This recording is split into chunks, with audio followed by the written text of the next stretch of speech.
Hey there and welcome back. This is Lauren Kimball for ANI 245 and we are about to embark on part 4 of our series for animating a character in Maya.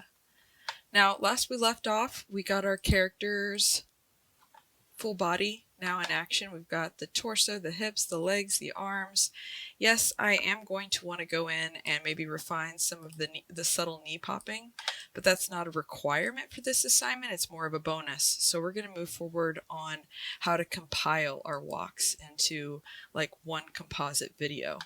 So to begin, I want to go to my timeline and set it to 24 frames. The reason, if I were to turn on my animation curves and let's click on, I don't know, like the shoulder for instance. If I go to my graph editor, you can see that whatever is set in the beginning frame matches my last frame. So it's a situation where if we were to cycle it in a video editor, then whatever the first pose is going to basically be paused for an extra frame. See? So if I click on 1, it's the exact same pose as 25. Whereas if I click on 2 to 3 to 4, because of the interpolation, there's always a subtle amount of change. Now when we cycle something using the post-infinity cycling, then that's a little different, because when it hits back to 25, it's not jumping back to 1. Instead, it would go on to 26, which would have that incremental change. But I'm going to export this playblast just using the 1 through 24 frames. So I'm going to go down here and change 25 to 24. And now when I press play, it's going to cycle really cleanly.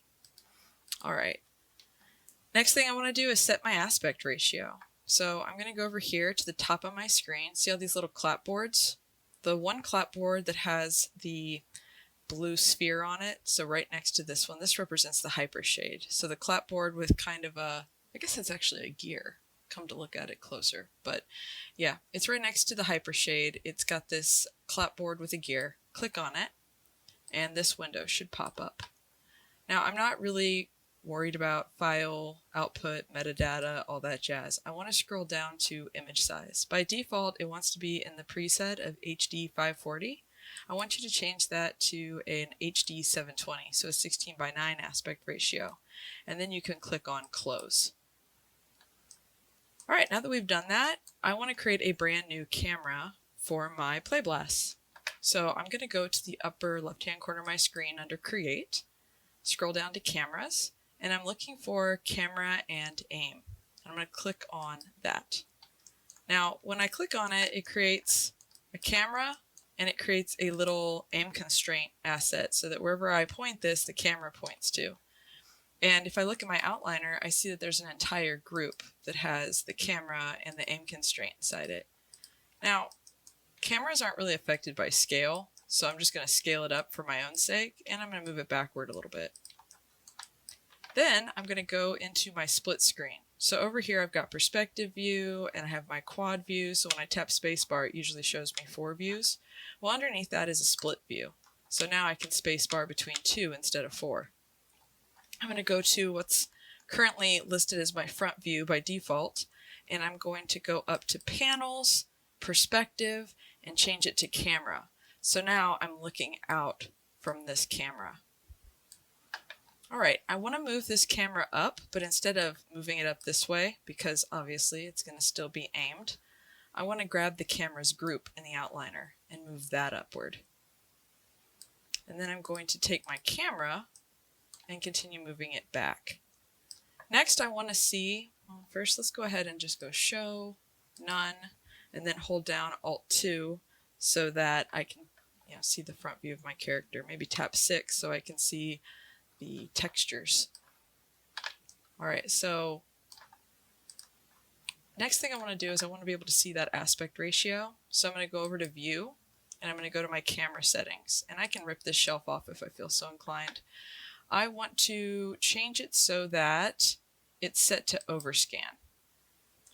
And I also want to change it so that I can see my resolution gate. There we go.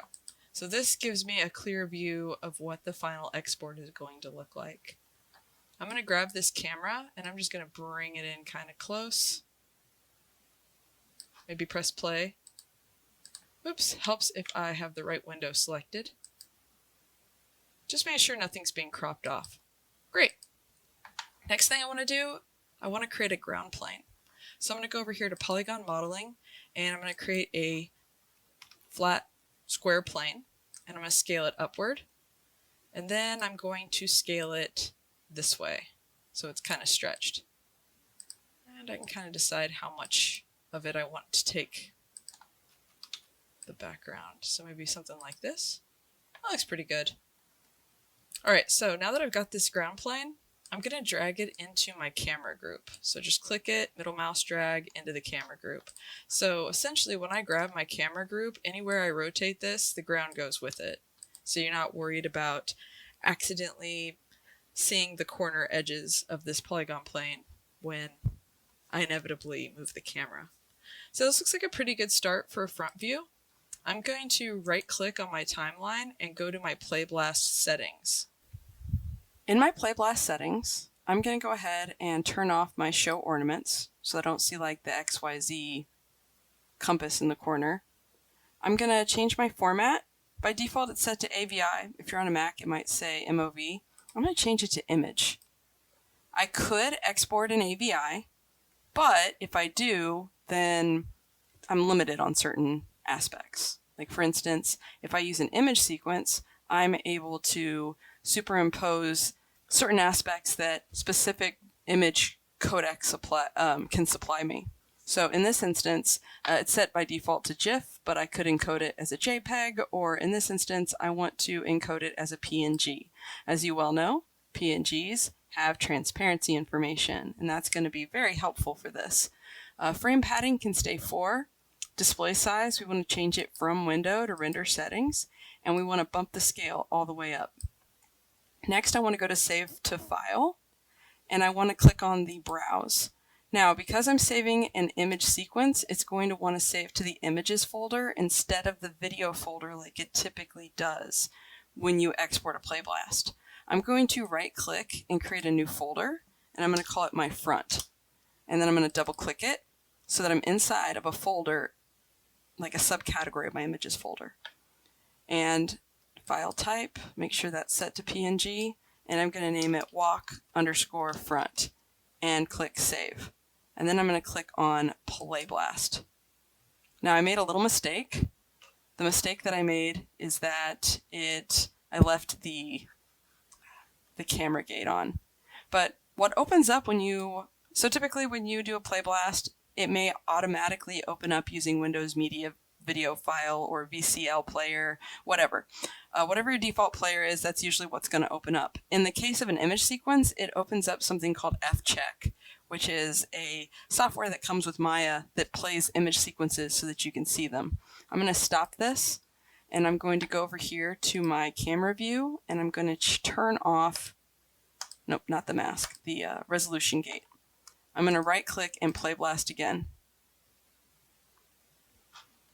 And now I can see over here that the images it replaced created a sequence that doesn't include that mask. So I'm going to close out of fcheck and I'm going to minus Maya so you can see exactly what's going on. Inside the project folder, under images, under front, you can see that there are now, the empty folder is now populated with images all the way from frame 1 to 24, and they should all be PNGs. Let's quadruple check. Right click, let's go to properties, and sure enough, it's a PNG. All right, wonderful. Going back to Maya, I'm going to go over here and click on my camera group. Not the camera group. And I'm going to go find my rotate y-axis in my channel box, and I'm going to set it to 35. Click off, right click down here under PlayBlast, and I'm going to go back in to my images folder, right click, new folder, and this time it's going to be 3/4 is the name of the new folder. And I'm going to go ahead and click into it so I'm inside it. Change this to PNG. I don't know that it matters to change this box or not since I changed the encoding to PNG, but better safe than sorry. I'm going to change this to I think it was walk_3/4. save, and play blast. And then of course F-check pops up on another computer or another screen and takes a second to load, but as soon as all the images have been loaded, it should show you it's cycling nicely. Great. Let's keep going. Click on the camera group, change it to 90. Click off, right click, play blast. Go back to the movie file folder, right click, new folder. This time let's change it to side. Double click the side folder, walk_side, and just to be safe, let's make sure this is also set to PNG, and play blast.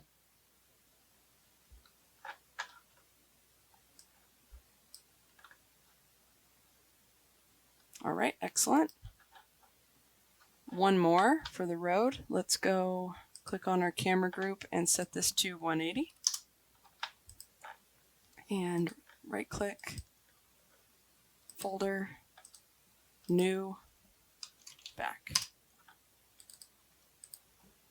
Walk_back. Change this to PNG and save. And play blast.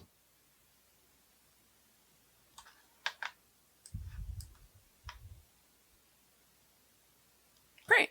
Everything looks like it's working. Go ahead and save your scene, and then we're going to talk about how to upload into nonlinear editing software. So when I say NLE, I'm referring to any nonlinear editing software. It might be Premiere Pro, After Effects, heck, even Toon Boom can do this particular part of the assignment in a pinch. I'm going to be doing the tutorial in Premiere Pro. So NLEs, any software that lets you edit a clip, they allow you to edit in any order that you want, hence nonlinear, and they're non-destructive, meaning that they're never going to damage the source clips that you're building from. So I'm going to click on New Project, and typically if you're working on the school computer, it may open up My Documents, which might have some default movies in it.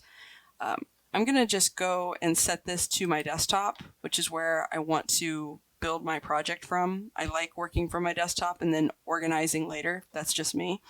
I'm going to go to project name, and I'm going to call this Walk Composite. And I'm just going to click on Create. Now, typically, I can select clips and then click Create, but I want to show you how to bring in clips once the project's been opened. All right.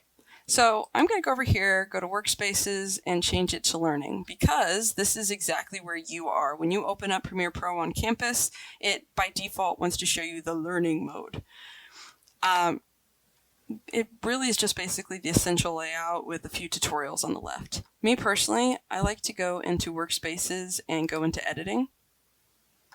And I need to adjust this because your editing probably looks a little bit different. So let's go over here and find Reset to Saved Layout. So that should reset it to the default edited layout. Now this is 2023. I've not updated to 2025, so it may look slightly different, but generally speaking, this is how the editing workspace ought to look. So over here, you've got your source viewer, which whatever clip you bring in, you'll be able to preview that source clip here. To the right, you have this window, which is going to allow you to watch whatever you put together in the timeline. The timeline's right here. It's empty, but once we create a sequence, it will populate with what you would find more recognizable as a timeline. Next to that is our toolbar, and then over here are our project bins. So before we start importing our media, we need to make a few adjustments to Premiere first. Go to Edit, Preferences, and look for Media. Once the preference window is open, I want you to change some of these default settings. The first one I want you to change is the top box. I want you to change it from 29.97 to 24 frames per second. Next, under time code, use start at 0, and for frame count, start at 1. All right, so again, we're changing the indeterminate media time base to 24 frames per second. We're changing the time code to 000, and we're changing the frame count to start at 1, because in Maya, our animation starts at 1. So we want Premiere to reflect that. And then I want you to press OK. Now we're ready to bring in our clips. I'm going to start by creating a new folder because I'm all about being organized, and we'll call this our play blast. And let's create one more folder. This is going to be our sequences. So for some reason that's inside the Playblast folder. Make sure they're not parented together. So let's start with Playblast. I'm going to double click the folder and it will open it up in its own tab. See? And then I'm going to double click this empty space. And by default, it might take you to my documents. Right now it's going exactly where I want it to go, but let's pretend it didn't. Let's pretend it took me to the desktop. I'm going to look for my project folder, go to my images folder, go to the front, and there I will find all of my individual images from my image sequence export. I'm going to click on the first frame, so look for walk front 0001. Make sure this box right here is checked. This is key. If you don't have this box checked, it's going to import just this one image as an image asset. If you go to image sequence, it's going to import it as a video. So now when I double click this, I can press play and see my little character walking. Cool. Next, I'm going to double click the space again, go back to images, 3/4, click the first frame, image sequence, and open. And I'm going to rinse and repeat for my side view. Click the first frame, make sure image sequence is selected, open. And finally, let's do it for the back view. Excellent. So I can right click and close this panel and take us right back to our project bin. So now I've got my Playblasts, they're all nicely there. Time to load them into a sequence. I'm going to start with my front view and I'm just going to drag it over the new icon. Now, if I didn't do that and I just click new sequence, because remember you need a sequence, a timeline sequence in order to put together clips. If I were to just click new sequence, this window would pop up and I'd have to make some decisions about sequence presets. Instead, a really cool shortcut you can do with any clip that you create is go over here, click on whatever the clip is, and drag it over the new. And it'll automatically create a sequence that settings match whatever the clip settings are. So I'm going to drag this walk front sequence into the sequence folder. You'll know that it's the walk front sequence as opposed to the clip because it's got a new icon, the little sequence icon. Drag that into sequences. All right, let's go ahead and check it out. Great, it's looking good. I'm going to rewind my clip. I'm going to select it and I'm going to press Control C and then I'm going to click Control V for paste 5 times. 1, 2, 3, 4, 5. Down here at the bottom, this scroll bar acts like the one in Maya. You're able to expand it and shrink it to show you all the clips in the timeline. If I press play, everything is looking good. Wonderful. So I'm going to repeat this process. Let's start with 3/4. Drag it over the new. Creates a sequence. Drag that sequence into the sequences folder. And you can see that just like there's tabs over here in the bin window, there are tabs created on the sequences window. So there's our front, and now here's our 3/4. I'm going to grab it, copy it, and paste it. 1, 2, 3, 4, 5. When I expand, I see that I've got all the clips lined up. Great. Let's expand this just a little and grab the side view. Creates a new sequence. Drag it in the sequence folder. Let's go look at the side view. Control C, Control V. 1, 2, 3, 4, 5. Expand that out. All right, looking good. Let's go ahead and do that to the back view. New. Drag it down into sequences. Grab it. Control C, Control V. 1, 2, 3, 4, 5. And now this clip is 5 seconds long of the cycle, and we've got it for the front, the 3/4, the walk side, and the back. Our next step is to put each of these sequences into a master sequence. So I'm going to click front, and I'm going to drag it over the new. So I'm not grabbing the walk play blast. We're just going to collapse that. We're done with that for the time being. Just grab the sequence and drag it over new. And now I can see that I've got this little sequence that has the other sequence nested in it. So fun fact, if I were to double click this, it'll immediately take me to the walk front sequence. So going back to this one, should be this one right here in the bins. I'm gonna double click it, and I see that that is in fact the master composite I've created. I'm gonna right click this, and I'm going to go to rename, and I'm gonna call this my walk composite. Great. All right, so a couple of things that I want to do here. The first one being I want to right click and I want to unlink the audio because that gets annoying. That way I'm only dealing with video, not worrying about audio channels. Now I want to position this on my screen differently. I'm going to go over here to my source view and I'm going to click on effects controls to the right. Okay, and effects control allow me to, when I have something selected, see all the attributes that I can do to the selection. So like if I grab something in Maya and the attribute editor or the channel box shows me what I can do with it, that's what effects controls does here in Premiere Pro. So I've selected my walk front sequence, I clicked on effects controls, and there's motion, opacity, and timer mapping. Click on motion and you'll see that a little box appears around the frame. Click it, and then you can use your shift and your arrow keys to just nudge it over to the left. There we go. Let's press play. Oh, looks like there's a point there where the sword kind of clips the side. I'm going to try to avoid that. It's not perfect. Maybe nudge it a little bit more. I don't know if we'll be able to fit all the walks on here, but we're going to try. Sweet. All right. Next, I'm going to grab the composite for my 3/4. We'll drag it right above it. Now you'll see that the ground plane from this is eclipsing the previous clip. So what's cool about PNGs is all that negative space in Maya. So if we go back over to Maya real quick, all this gray it's a default color, but it's meaningless. It's empty space. So when I export PNGs, it doesn't capture that gray. It's just transparency, which is awesome for our swords. So you don't have to worry about these swords eclipsing each other, but it's not as awesome for the ground plane. So we're going to have to crop this. So how do we crop? I'm going to go into my project bin, and to the right of that is something called the media browser. We don't need it, so right click and close it. Then it goes to library. We don't need it, close it.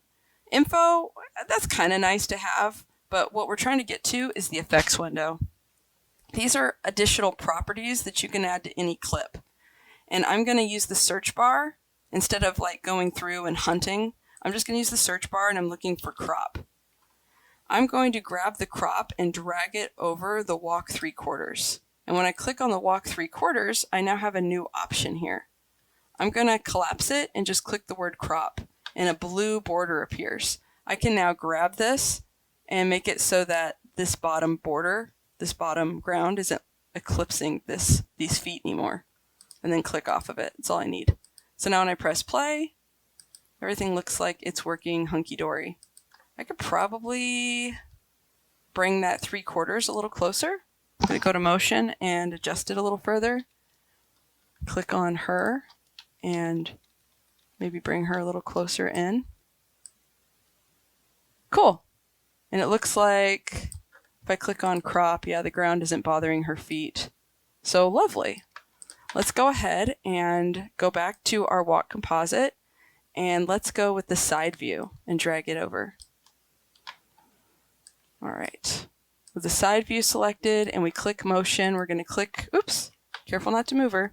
Hold down shift and just budge her on over. Let's press play and see if that sword is causing. Actually, I kind of don't mind her walking in front of the sword. That's kind of fun. I'm going to click on her. Maybe just have her be, I think that's kind of fine. Yeah. Let's go ahead and go back to effects control, grab the crop and drag this over. On her walk side clip, I can now grab this and make sure that the ground isn't eclipsing the 3/4 view.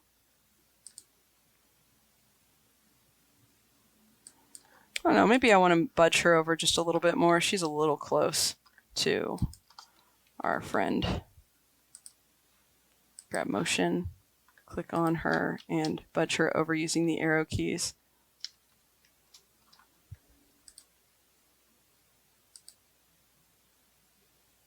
Cool. Let's go ahead and grab the last one, which is the back view.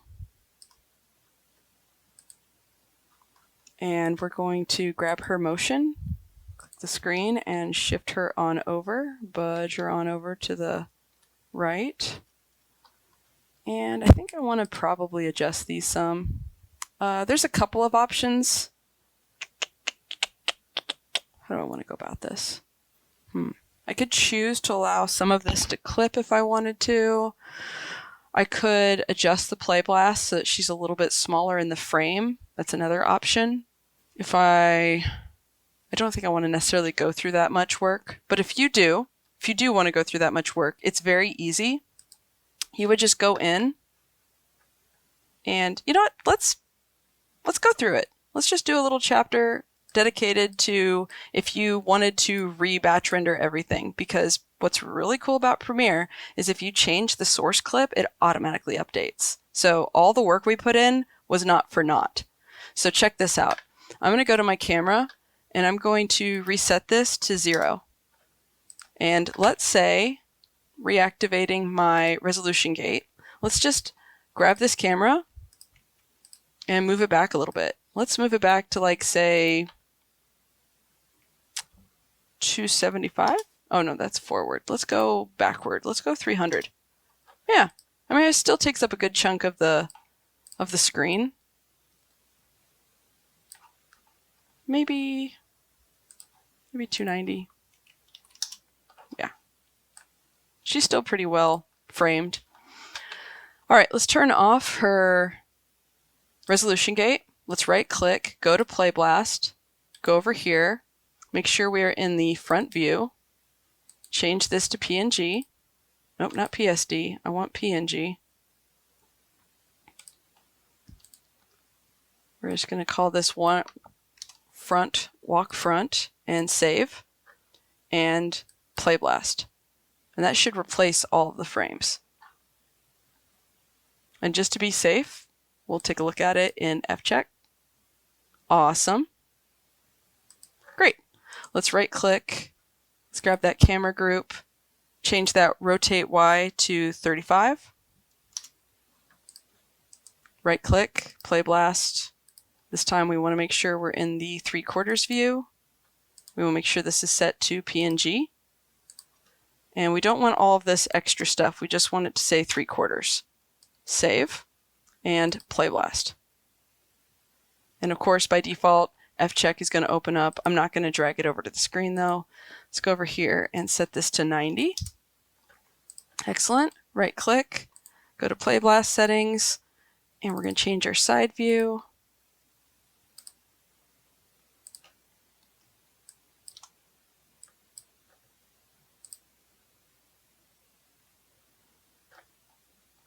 And one more.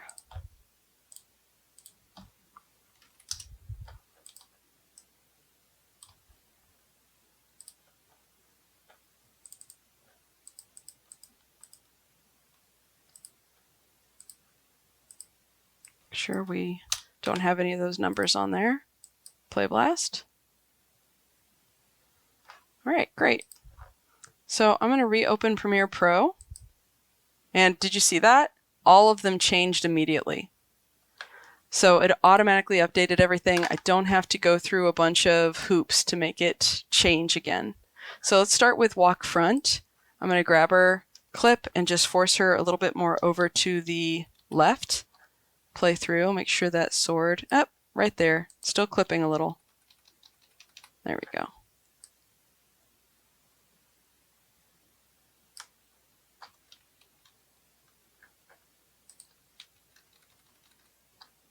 All right, cool. Let's go to her, and we can actually turn off the visibility of these other layers until we're ready for them. Oh, I clicked on the eyeballs, by the way, if you didn't catch that. So let's grab the 3/4 view motion and do the same. Let's just nudge her over a bit. Press play. Cool. Let's turn on her next view. This is the side. Grab the motion. Force, oops. Click. Force that over. Great. And the back view. Click on motion and push her over to the, oops. Yeah, if you don't click the screen, it thinks you mean the timeline. All right, let's press play and see how that's looking. There's still a bit of a clipping there going on with the back to the side view. It might be a little bit distracting. It might be something that you want to push her out a little further to prevent. But otherwise, I mean, it's just a really easy thing to do to update these play blasts in a quick and expedient way. If it's not a big deal to you, I don't really mind all that much. It's fine. Let's go ahead and take that back view, go to effects, and make sure we crop that ground plane on her. So close up crop, click on crop, and just make sure that, ooh, yeah, look at that. It's gonna, how best to go about this? I think, because if I push this over, it's gonna crop part of her sword. So let's problem solve. What if we put the walk side on top of the walk back? So I'm just gonna put walk back down one and walk side on top. All right, and so the reason I'm doing this is I think that if I were to grab the crop for the walk side, we can do this in such a way that, yeah, see, by using the walk side to do the cropping, the sword doesn't really get cropped, and we're able to spare the feet. But got to make sure that with the walk back, we still have some crop on there because her crop is extending over here to the 3/4 view. And there we have it.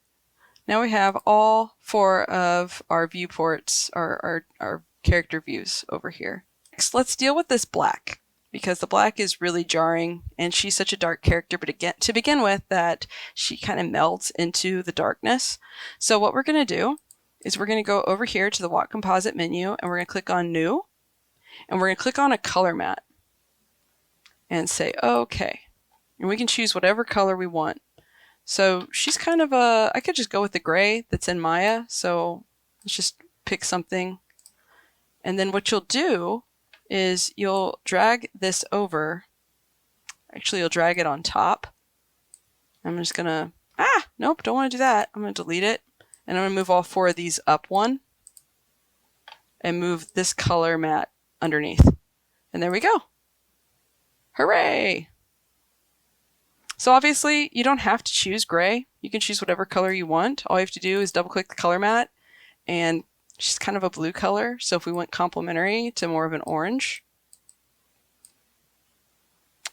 maybe something less saturate, maybe something a little darker.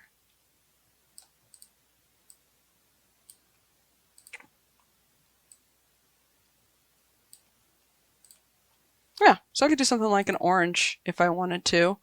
It really doesn't matter, but that is how you put together your file. So now I am ready to export.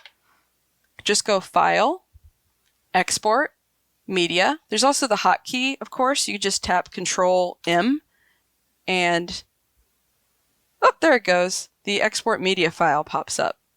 So the file name, Walk Composite, is fine. It's going to go to my desktop. That's fine. Preset is it's trying to match the source clip. So it doesn't really know what to do, so it's going for the default, which is like an H.264.